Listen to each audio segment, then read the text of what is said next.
M Kumar mathematics classes.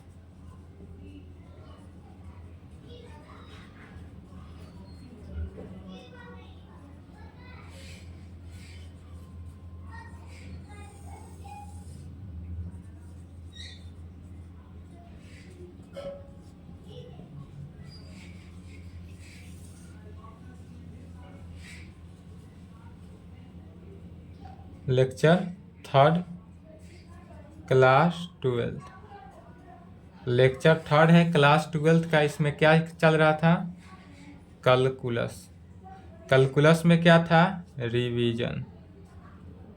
Calculus में revision हो रहा था किसका? 11th का।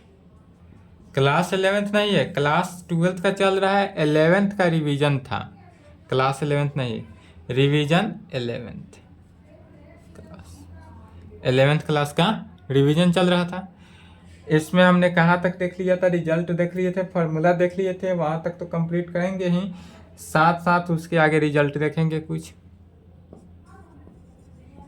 यह सब रिजल्ट आपको 11th क्लास के कैलकुलस में प्रूव्ड हुआ होगा, और नहीं हुआ होगा तो हम जब कैलकुलस पढ़ाएंगे उस समय प्रूव करेंगे 11th में। बट 12th में कैलकुलस कहाँ से शुरू है? तो 12th का कैलकुलस जो है वह कंटिन्यूटी एंड डिफरेंशिएबिलिटी से शुरू है, जो कि आपको नेक्स्ट क्लास में मिलेगा। आज रिवीजन क्लास समाप्त हो जाएगा।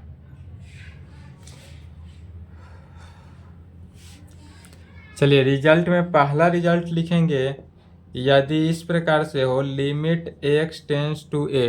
क्या हो?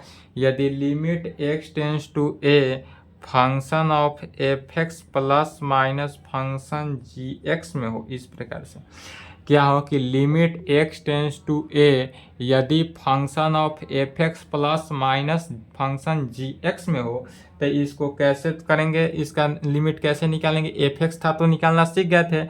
अगर इसमें भी रहे तो कुछ नहीं करना है, सेम प्रोसेस लेकर चलना है, इसका भी आ जाएगा। कुछ नहीं करना है, limit x tends to a करेंगे, फंक्शन f(x) तो करेंगे ही करेंगे, साथ साथ प्लस माइनस, और इसको मल्टीप्लाई कर रहे हैं limit x tends to a से, और जो फॉर्म हमारा बना यही हमारा। इसी फॉर्म में तोड़ेंगे तो हमारा क्या निकल जाएगा? आंसर। अब इसको सॉल्व करेंगे, आंसर निकालेंगे।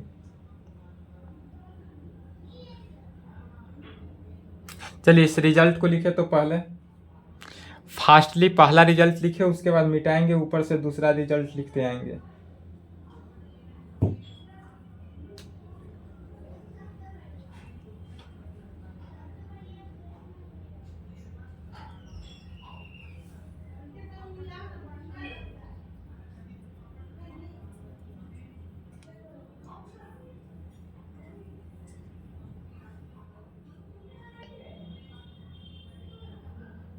चलिए, लिख लिए पहला रिजल्ट। दूसरा रिजल्ट लिखेंगे, रिजल्ट नंबर 2। क्या कहेंगे रिजल्ट नंबर 2 में? यदि limit x tends two plus minus हो तो हो गया, अब प्लस माइनस हो गया, अब गुना में करेंगे। यदि हमारे पास इस प्रकार से लिमिट दे, limit x tends to a function of f(x) into function g(x) में हो, क्या हो? मल्टीप्लाई में हो तो क्या करेंगे? तो बस जैसे एडिशन में था तो अलग अलग किए, उसी प्रकार सेम मल्टीप्लाई में होगा तो करेंगे limit x tends to a function of f(x) into limit x tends to a function of g(x) में। किस में करेंगे? g(x) में तोड़ेंगे। तीसरा रिजल्ट कहेंगे, यदि अब चलिए, अब कहिएगा कि एडिशन सब्सट्रैक्शन हो गया, मल्टीप्लाई हो गया, अब डिवाइड में होगा तो क्या करेंगे? तो डिवाइड में जहाँ मिले वहाँ कहेंगे limit x tends to a यदि function of f(x) divided by function g(x) में हो तो इज इक्वल टू, इसको भी क्या करेंगे? पहले निकालेंगे ऊपर वाले को, limit x tends to a function of f(x) निकालेंगे, इसमें डिवाइड कर देंगे किससे? Limit x tends to a function of g(x) से। क्या करेंगे कि अगर मल्टीप्लाई हो तो अलग अलग मल्टीप्लाई करेंगे, और डिवाइड हो तो limit x tends to a function f(x) निकालेंगे, उसमें डिवाइड करेंगे limit x tends to function g(x) case में। बट यहाँ पर होना चाहिए क्या? बट इस केस में यदि हम निकालते हैं तो यहाँ पर क्या होना चाहिए कि limit x tends to a gx का वैल्यू जो है वह 0 के इक्वल नहीं होना चाहिए। बस एक बात इस ख्याल में रखना है कि यदि लिमिट डिवाइडेड में हो तो लिमिट नीचे वाला टर्म जो है वह डिवाइडेड नहीं होना चाहिए, क्योंकि अगर नीचे वाला टर्म डिवाइडेड हो जाए तो उसका वैल्यू क्या होता है, नीचे वाला टर्म अगर 0 हो तो उसका वैल्यू इन्फिनिटी होता है। इसलिए नीचे वाले टर्म ऑलवेज 0 के इक्वल नहीं होगा।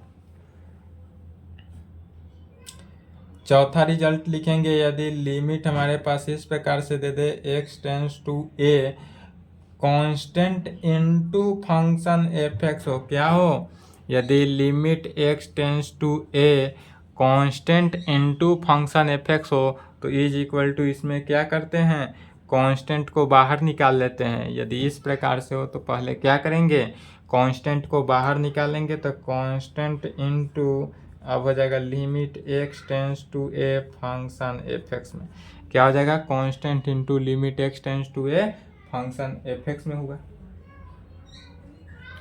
फिर यदि सिर्फ limit x tends to a constant ही रहे, यदि क्या हो limit x tends to a constant ही रहे तो इसका वैल्यू क्या हो जाता है, k कांस्टेंट होता है। इसका वैल्यू क्या हो जाता है, कांस्टेंट होता है। चलिए यहाँ तक लिखे तो यह सिर्फ रिजल्ट है, रिवीजन है। रिवीजन में समझ सकते हैं कैलकुलस किस तरह चल रहा है। जो कैलकुलस 11th क्लास में 20 से 25 क्लास चलता है, मैक्सिमम ही चल जाता है लेकिन मिनिमम नहीं जाता है, 20 से मिनिमम नहीं जाएगा, वह क्लास 3 क्लास में समाप्त किए।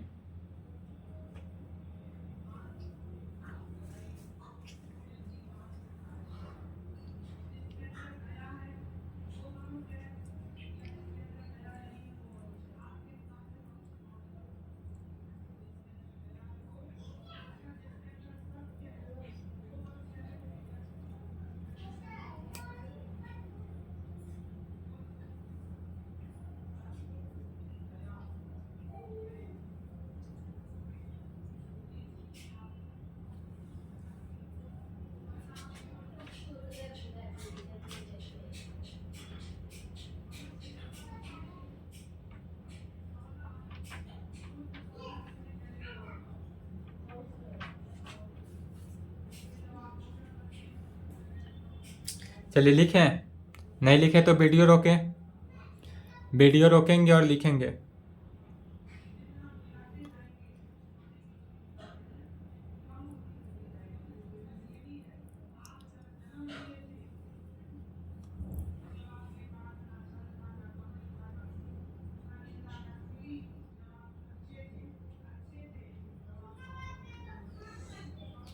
चलिए वीडियो रोक लें।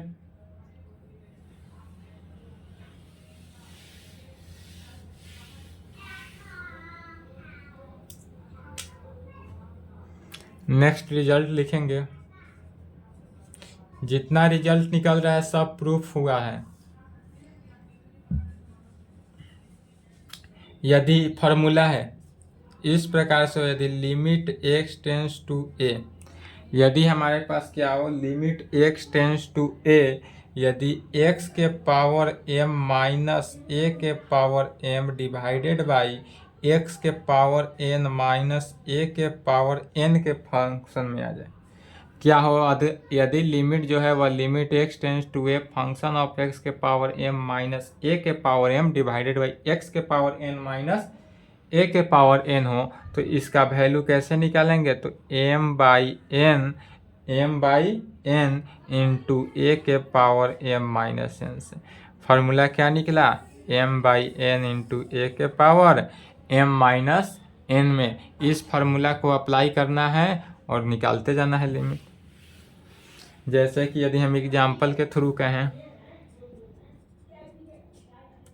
यदि limit x tends to 2 x के power 5 minus 32 divided by x के पावर 7 माइनस 128 दे देते, इसका कैसे लिमिटिंग वैल्यू निकालेंगे, तो कहेंगे is equal to limit x tends to 2 x के पावर 5 माइनस 2 के पावर 5 लिख सकते हैं, डिवाइडेड बाई x के पावर 7 माइनस 128 को 2 के पावर 7 लिख सकते हैं। अब यह limit x tends to a x के पावर एम माइनस ए के पावर एम बाई एक्स के पावर एन माइनस ए के पावर एन डिवाइडेड के फार्मूला में बना। तो कौन सा फार्मूला अप्लाई करेंगे, एम बाई एन। तो एम क्या है 5, एन क्या है 7, तो 5/7 ए के पावर ए कितना है 2 इंटू 2 के पावर एम माइनस एन मैंने 5 - 7 तो इज इक्वल टू 5/7 इंटू 2 के पावर क्या हो जाएगा -2, अर्थात 2 के पावर क्या निकला -2, अर्थात 5/7 इंटू 1/2 का स्क्वायर हुआ। तो क्या निकलेगा इसका आंसर 5/28।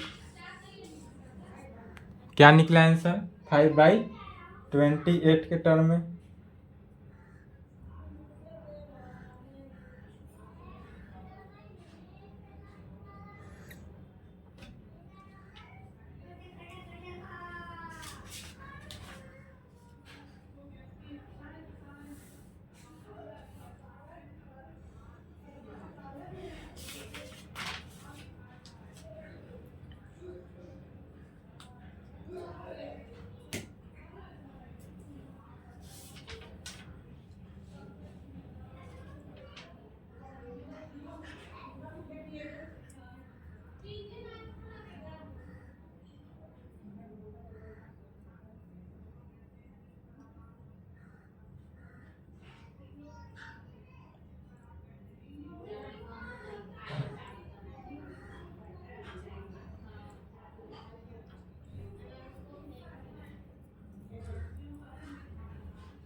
चलिए लिख लिए।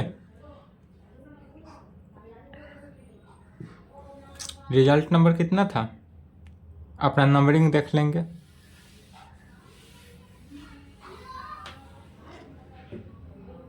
जो रिजल्ट था उसके नेक्स्ट वाला रिजल्ट, उसके आगे नंबर बैठा लेंगे अपना। यदि लिमिट इस प्रकार से दे, लिमिट x टेंस टू 0, क्या दे दे, यदि लिमिट x टेंस टू 0 और a के power x -1 divided by x हो, क्या हो a के power x -1 divided by x के टर्म में हो, तो वह इसका वैल्यू क्या निकलता है लॉग ए। डायरेक्ट याद रखेंगे। यदि limit x tends to 0 a के power x -1 divided by x हो, तो उसका वैल्यू क्या निकलेगा log of a, log a निकलेगा। यदि limit x tends to 0 e के power x -1 divided by x हो, limit x tends to 0 e के power x -1 divided by x हो, तो इसका लिमिटिंग वैल्यू क्या निकलता है 1, इसका लिमिटिंग वैल्यू 1 के बराबर। यदि इस प्रकार से हो limit x tends to 0 log of 1 plus x divided by x, तो इसका लिमिटिंग वैल्यू 1। यदि limit x tends to 0 e के log of 1 plus x divided by x हो, तो इसका भी लिमिटिंग वैल्यू क्या निकलता है 1। अब इस सब पर एक एक एग्जाम्पल देख लेते हैं। जैसे कि एग्जाम्पल पहला पर, इस पे एग्जाम्पल दे देते हैं। यदि limit x tends to 0, limit x tends to 0 2 के power x -1 divided by x हो, तो इसका value limit x tends to 0 2 के पावर x, एक जगह पर क्या दिया हुआ है 2 दिया हुआ है, -1/x हो, तो क्या हो जाएगा log a होता है, तो इसका वैल्यू log 2 हो गया आंसर। यदि इस प्रकार से दे दे कि लिमिट x टेंस टू 0 3 के power x -1 divided by x, अर्थात इस केस में क्या हुआ e के जगह पर क्या दिया हुआ है 3, तो यहाँ पर 1 निकलता है इसका वैल्यू। तो इस केस में क्या निकलेगा, सॉरी इसी का है a के पावर x, e का वैल्यू तो निकला नहीं है, e का वैल्यू जो है सो वही रह जाएगा, टर्म e में रहा, तो इसका क्या हो जाएगा log ऑफ 3। यहाँ पर a के जगह पर क्या किया गया है 2, a के जगह पर यहाँ 2 था, a के जगह पर यहाँ पर क्या है 3, तो log of 3 is equal to क्या कहेंगे log ऑफ 3।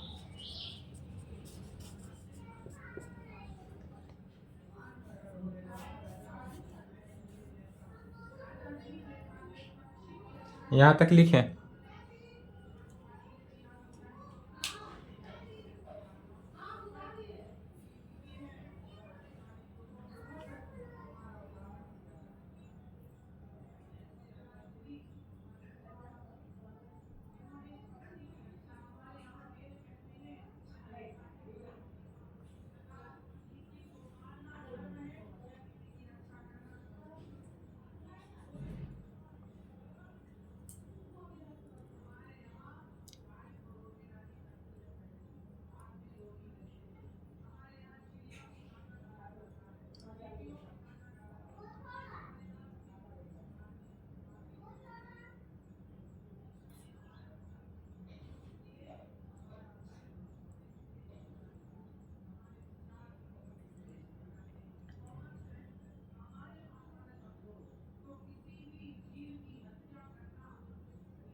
चलिए यहाँ तक लिख लिए। नेक्स्ट देखते हैं।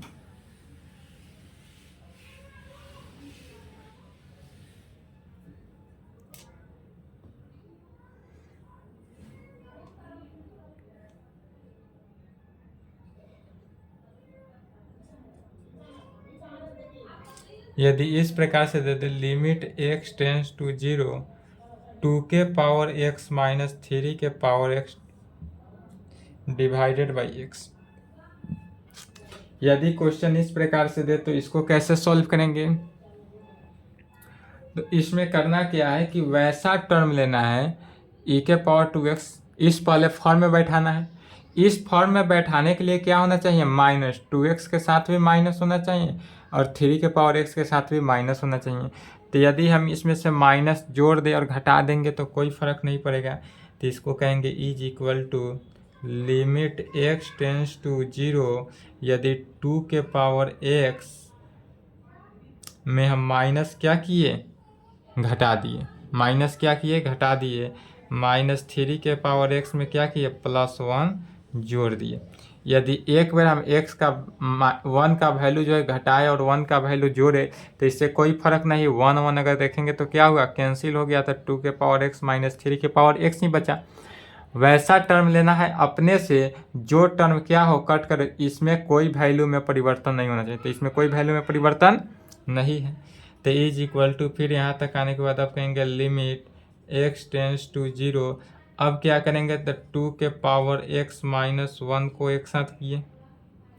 फिर अगर माइनस हम इसमें से कॉमन ले लिए तो 3 के पावर x माइनस 1 हो जाएगा। यदि माइनस 3 के पावर x प्लस 1 में से माइनस कॉमन ले लिए तो 3 के पावर x प्लस माइनस 1 और डिवाइडेड बाई क्या हो जाएगा? x के टर्म में डिवाइडेड बाई x। अब यहाँ तक आने के बाद अब इसको क्या करेंगे? दोनों को अलग अलग पहले करेंगे।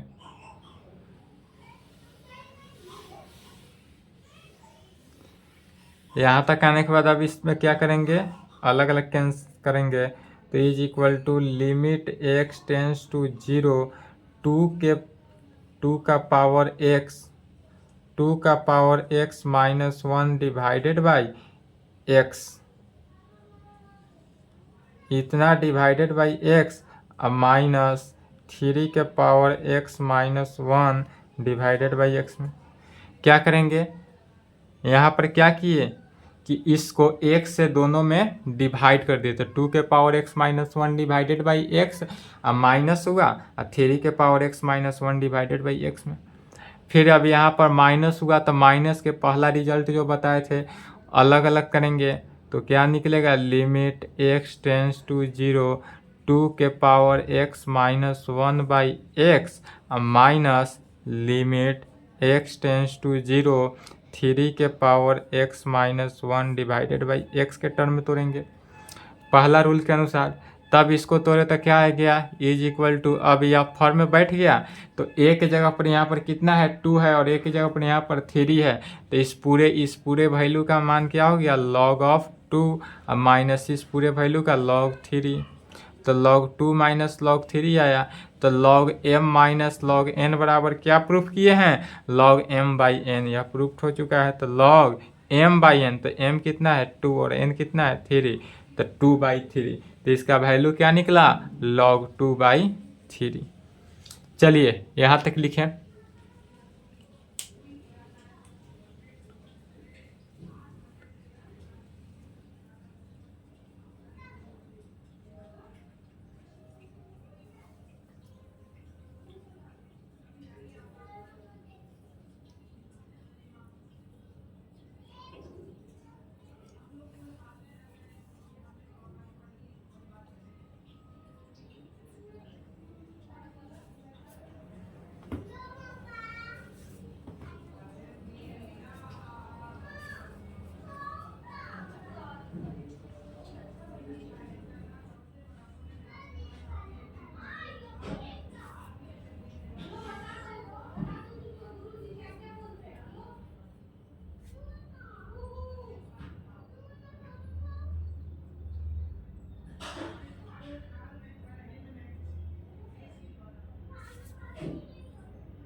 चलिए लिख लिए।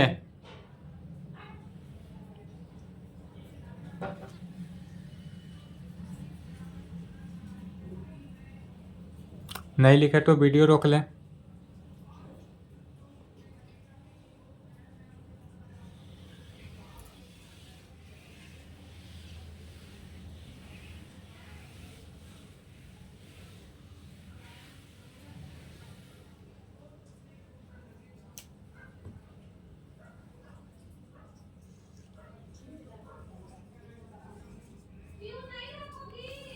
जितना रिजल्ट निकला था उससे आगे अपना नंबर दे लेंगे।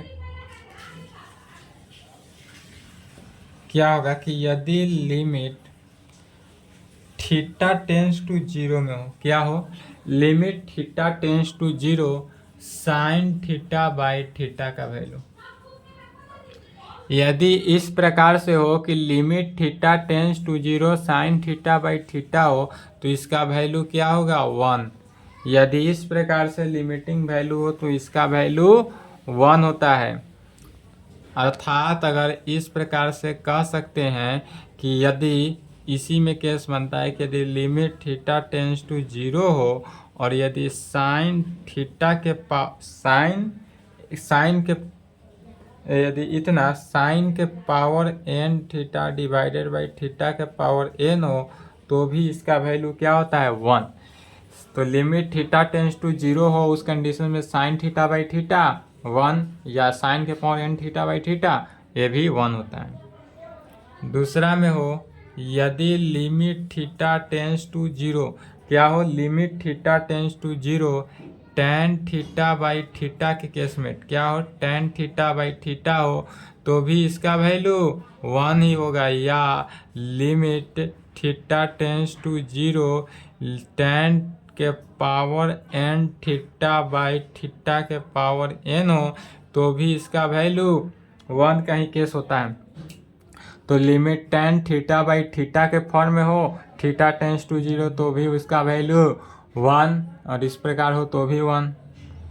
नेक्स्ट में लिखेंगे यदि लिमिट थीटा टेंस टू 0 और कॉस थीटा हो, सिर्फ इसमें डिवाइड नहीं हो, कॉस थीटा हो तो इसका वैल्यू 1 होता है। यदि सिर्फ और सिर्फ कॉस थीटा हो तो भी इसका वैल्यू क्या होता है 1। यदि limit theta tends to 0 cos theta is equal to क्या होता है 1 होता है। तो चलिए यहाँ तक कंप्लीट कर लेंगे आप। यहाँ तक क्लास को समाप्त करते हैं। 11th का रिवीजन जो था, जितना कैलकुलस में, जितना आपको 12th में ज़रूरी है उतना हमने रिवीजन करा दिया। आज के लिए इतना ही, फिर नेक्स्ट क्लास में चलेगा आपका। नेक्स्ट क्लास से क्या चलेगा 12th का कैलकुलस, नेक्स्ट क्लास चलेगा फिर कैलकुलस 12th क्लास। जो भी आपका दोस्त भाई बंधु जो भी हो, कोई भी अगर पढ़ने के लिए इच्छुक हो उन्हें आप ज़रूर जोड़ें। कैलकुलस शुरू होने वाला है, मेन है 12th का कैलकुलस शुरू हो रहा है। कैलकुलस तो शुरू हो चुका है, अब 12th का शुरू होने वाला है। 12th का कैलकुलस का पहला चैप्टर क्या हो जाता है तो continuity and differentiability, continuity and differentiability.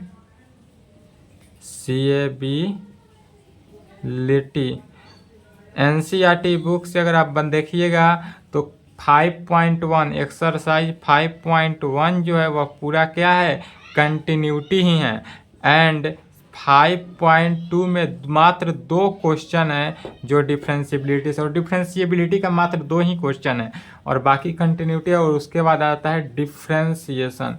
Differentiation जो है कैलकुलस का मेन पार्ट है, कंटिन्यूटी से ही शुरू है, कैलकुलस शुरू है। तो जितने भी अगर आपके कोई हो जो क्लास करने के लिए इच्छुक हो उन्हें आप ऐड करें। और नेक्स्ट क्लास से कैलकुलस 12th शुरू हो रहा है। कहाँ से, पहला चैप्टर कंटिन्यूटी एंड डिफरेंशिएबिलिटी से। 11th का जितना भी जरूरी था हमने 11th क्लास का रिवीजन करा दिया। अब इसके आगे 11th क्लास नहीं, अगर नहीं पढ़े हैं, अगर आप 12th क्लास में हो 11th नहीं पढ़े हैं तो भी आप 11th जरूर पढ़ लें।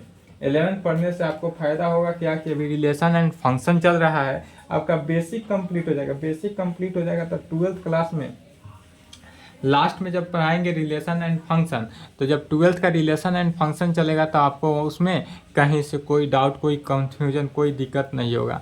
और 11th नहीं पढ़े रहिएगा तो थोड़ा दिक्कत हो सकता है। इसलिए 11th में रिलेशन एंड फंक्शन चल रहा है, उसके बाद ट्रिगोनोमेट्री शुरू होगा तो उसको ज्वाइन कर लें। और 11th पढ़ लिए हैं तो अच्छी बात है, सिर्फ 12th की क्लास करें। चलिए तो आज के लिए इतना ही पे आज की क्लास को क्लोज करते हैं। और यहाँ तक लिख ले रिजल्ट,